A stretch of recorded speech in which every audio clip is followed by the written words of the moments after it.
Selamat siang Miss Stefani, selamat siang, selamat malam, selamat pagi Miss Stefani. Saya Stefano dari IL041TP.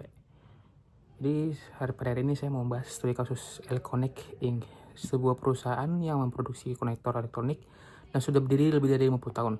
Awalnya Elconic hanya berfokus ekspor ke Amerika Selatan seperti Brazil, Argentina, dan Chile. Namun di fase ini struktur organisasi itu masih sederhana dan berjalan cukup baik.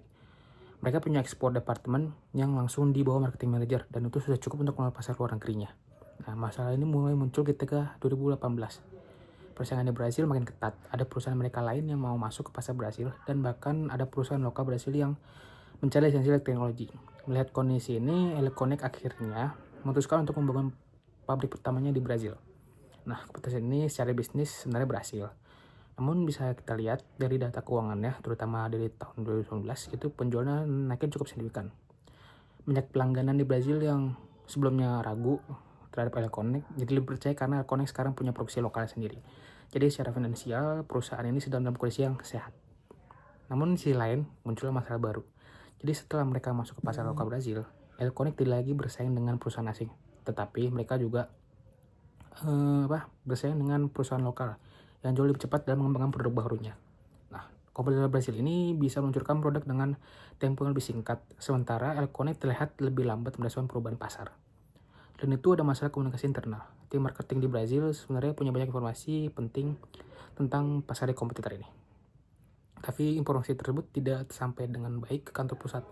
Ini menunjukkan bahwa struktur organisasi yang ada mulai menghambat aliran informasi ini. Dan dari sinilah muncul pertanyaan utama dalam studi kasus ini, yaitu apakah Elconic perlu melakukan reorganisasi? Kalau menurut saya sendiri sih ya, jawabannya ya perlu. Karena struktur organisasi lama mereka itu sebenarnya agak slow respon sendiri. Apalagi saat itu mereka perusahaannya masih fokus pada ekspor. Jadi sekarang kondisinya udah berubah. Elconic sendiri sudah memiliki produksi luar negeri. Persaingan semakin ketat dan kecepatan informasi menjadi faktor kuncinya. Dengan struktur rumah yang masih terkotak-kotak per fungsi, perusahaan jadi lambat mengambil keputusan dan lambat mengembangkan produk barunya. Lalu, bagaimana cara mengambil waktu untuk membawa desain luar ke pasar? Salah satu solusi yang paling masuk akal adalah dengan memperkuat di dalamnya dari perusahaan itu sendiri, atau kerjasama dengan perusahaan atau lintas fungsi. Artinya divisi marketing, research and development mereka tidak perlu produksi sendiri-sendiri lagi. Jadi melibatkan sesama tim yang ada di perusahaan sendiri-sendiri.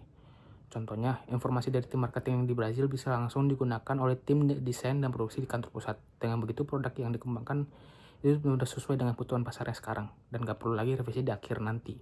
Selain itu, Elconic juga bisa membentuk tim proyek atau cross-functional teams yang berfokus pada pengembangan produk tertentu. Modal ini lumayan membantu karena bisa mempercepat pengambilan keputusan dan mempercepat time to market dari Elconic ini sendiri ke pasarnya mereka. Nah, sebagai kesimpulannya, Elconic bukan menghadapi masalah keuangan, tetapi masalah organisasi untuk bisa tetap bersaing di market internasional, terutama di Brazil. Perusahaan perlu menyesuaikan struktur organisasinya agar lebih fleksibel, komunikatif, dan cepat dalam berinovasi. Sekian, terima kasih, Stefani.